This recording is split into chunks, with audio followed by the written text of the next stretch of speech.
බෙදලා කියලා තියෙන නීතිය අවබෝධයෙන් දකින්න අපි හාමුදුරනේ. ඊළඟට අපි හාමුදුරු කෙනෙක්ව ජනාධිපතිවරයා පාර්ලිමේන්තුවේ පරිබාහිරව ඉන්නවා කියලා.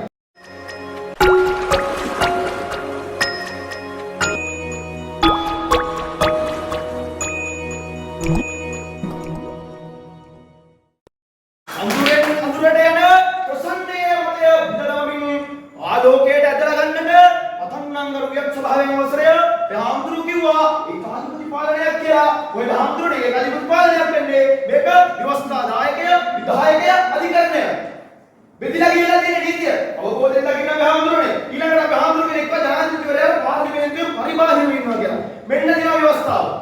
ව්‍යවස්ථාවේ වෙනම සඳහන් වෙනවා ජනාධිපතිවරයා හා පාර්ලිමේන්තුව අතර සම්බන්ධතාවය කියලා. පරිබාහිරද පළවෙනි එක 33 A අනුව ප්‍රතිපත්ති ප්‍රකාශ ඉදිරිපත් කරන බලය ඇත. ඊළඟට පාර්ලිමේන්තු මංගල රැස්වීම මුලසුන ඔබවනු ඇත. මෙන්න සඳහන් වෙන පාර්ලිමේන්තු සහ ජනාධිපතිවරයා අතර සම්බන්ධය. ඔය ජනාධිපතිවරයා පාර්ලිමේන්තුව පරිබාහිර වෙන්නේ. ඊළඟට ජනාධිපතිවරයා රාජ්‍ය නායකයා වශයෙන් පාර්ලිමේන්තු රැස්වීම මුලසුන දරන්න ඕනේ. එතකොට පාර්ලිමේන්තුවේ පරිබාහිර දෙයක නෑ අපහාමුදුරනේ පැහැදිලි ජනාධිපතිවරයා පාර්ලිමේන්තුවට වග කියන්න ඕනේ. ඒකයි ඇත්ත කතාව. ඊළඟට රාජ්‍ය නිලධාරීන් පත් කරන එක නෙවෙයි. පොලිස්පති පත් කරනවලු. ත්‍රිවිධ හමුදාවකවරු පත් කරනවලු.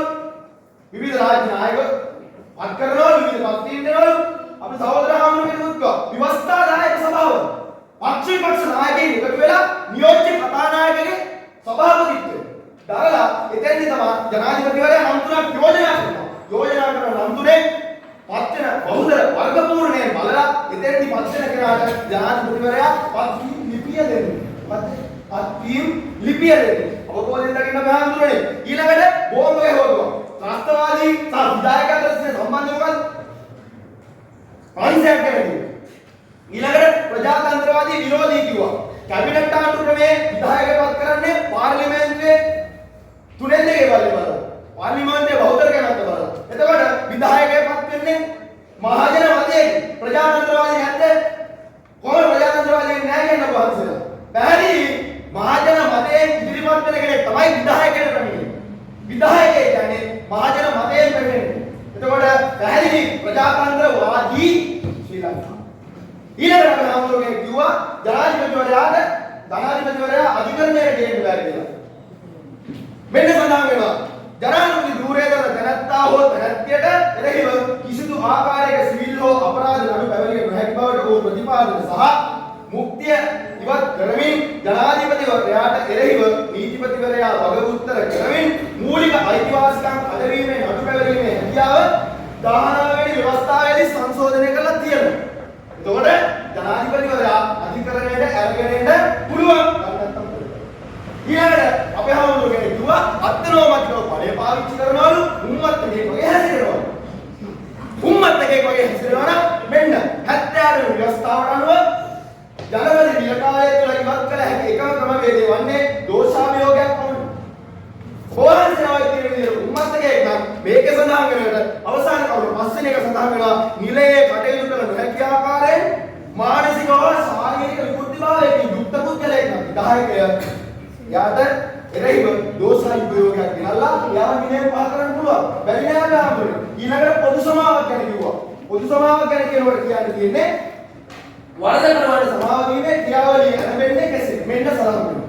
මේක සඳහන් වෙනවා මේක පොදු සමාව ලබා දෙන එක සමාව ලබා දෙන එක ජනාධිපති තනියෙන් ගන්න පුළුවන් තීරණයක් නෙවෙයි.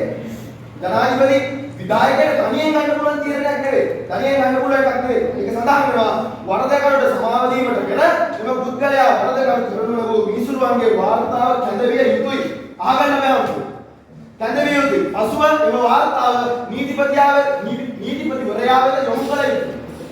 පසුව ඊට අදාළ නීතිපතිවරයාගේ ස්ථාවරයේ සමග එම වාර්තාව අධිකරණ විෂය භාර අමාත්‍යවරයා වෙත යොමු කළ යුතුයි. පසුව අධිකරණ අමාත්‍යවරයා විසින් තමාගේ නිර්දේශයට ඇතුළත්ව අදාළ කරුණු වාර්තාව ජනාධිපතිවරයාට ඉදිරිපත් කළ යුතුයි. එතකොට තනියෙන් ගන්න තීරණයක්ද නෑ අපි හමුදුනේ. පැහැදිලි විධායකය ලංකාවට සුදුසුයි. විධායකය අධිකරණයේ ඉදිරියට ගෙන්න පුළුවන්. විධායකයට එහිව බලපෑම් කරන්න පුළුවන්. මානව අයිතිවාසිකම් උල්ලංඝනය කිරීම යටතේ ඔහුට නඩු පවරන්න පුළුවන්. එතකොට වහන්සේලා කොහොමද කියන්නේ විධායක අධිකරණයට ගෙන්න බෑ කියලා? හැත්තෑට ව්‍යවස්ථාවේ වර්තමාන ක්‍රියාත්මක වීම. 19 ව්‍යවස්ථාවේ මේක සංශෝධනය කරගන්න ඕනේ. පැහැදිලි වස්තුය කුමක්ද කියන කාරණාව. ඊළඟට පුද්ගලයාට සමාව ප්‍රදානය කරන්නේ නැත්නම් ජනාධිපතිවරයා විසින් තීරණය කරනු ලබන්නේ එම සියලු පටිපාටි සම්පූර්ණ කිරීමෙන් අනතුරුව. රාජ්‍ය රාමනායක අමාත්‍යවරයා ජනාධිපති සභාවෙන් එළියට දැම්මා. කුමක්ද? එතුමාට කොන්දේසි පනවලා තමයි එළියට දැම්මේ. ජනාධිපති සභාව දෙනවා නම් කොන්දේසි පනවන්න පුළුවන්. මොකද කොන්දේසිය අවුරුදු 7ක් දේශපාලනයට දෙන්න බෑ. පැහැදිලි. එතකොට ජනාධිපතිවරයා පොදු සමාකාරයේ ආන්හිමයි ලබා දෙන්නේ. ඊළඟට අපි හාමුදුරුවෝ කියනවා අගමැතිපත් කිරීමේ බලය පිළිබඳව. අගමැතිපත් කිරීමේදී අපි හාමුදුරුවනේ පාර්ලිමේන්තු මන්ත්‍රීවරුන්ගේ බහුතර කැමැත්තෙන් තමයි වර්තමාන වන විට අගමැතිවරයා පත් කරන්නේ. විධායකයේ පූර්ණ බලය පාවිච්චි කරලා අගමැතිපත් කරන්න බෑ. පැහැදිලි හාමුදුරුවනේ ඒකත් ඊළඟට මහජන ආරක්ෂාව වෙනුවෙන් කටයුතු කරනවා නේද? මෙන්න සඳහන් වෙනවා. ආණ්ඩුක්‍රම ව්‍යවස්ථාවේ 42 වන වගන්තිය අනුව මහජන ආරක්ෂාව සම්බන්ධයෙන් තත්කාලයේ බලපවත්නා නීතිය අනුව ජනාධිපතිවරයාට කටයුතු කරන්න පුළුවන්. මෙන්න සඳහන් කරනවා. අරඹ ඊළඟට අපි හාමුදුරුවෝගේ සඳහන් කරන්න යෙදුණා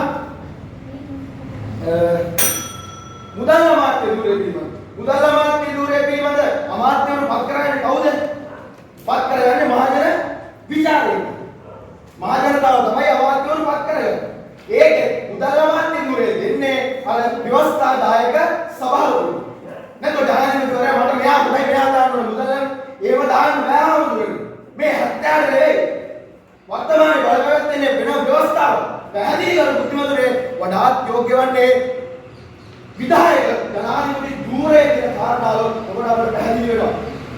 ඒ වගේම ජනාධිපතිවරයා ඉවත් කරනකොට ජනාධිපතිගේ දෝෂාභියෝගය උදෙසා ඊට සඳහන් චෝදනාවලින් එකක් හෝ කීපයක් හෝ සියල්ලම කියන පෙස්සමක් සකස් කරලා පාර්ලිමේන්තුවල උපවාසලා කියන අගමැති ප්‍රමුඛ ආණ්ඩුක්‍රම ව්‍යවස්ථා ආණ්ඩුක්‍රම ලංකාවට විදේශේ කියන ආයෝජකෙක් අවිල්ලා ඉවර වෙලා එයා බලන් ඉන්න ඕනේ ආණ්ඩුක්‍රමයත් එක්ක පාර්ලිමේන්තුවට දාලා පාර්ලිමේන්තුව සම්මත වෙලා ඒක එයාලා කිසිම අර්ථයක් නැහැ නේද? ඒ වගේද ජනාධිපතිවරයා තමන්ගේ බලතල පාවිච්චි කරලා තමන්ට ඒක අනිශ්චිත කරන්න පුළුවන්. එසේනම් ප්‍රබුද්ධි මතය 10 ජනාධිපති ධූරය ශ්‍රී ලංකාවට යෝග්‍ය වේ.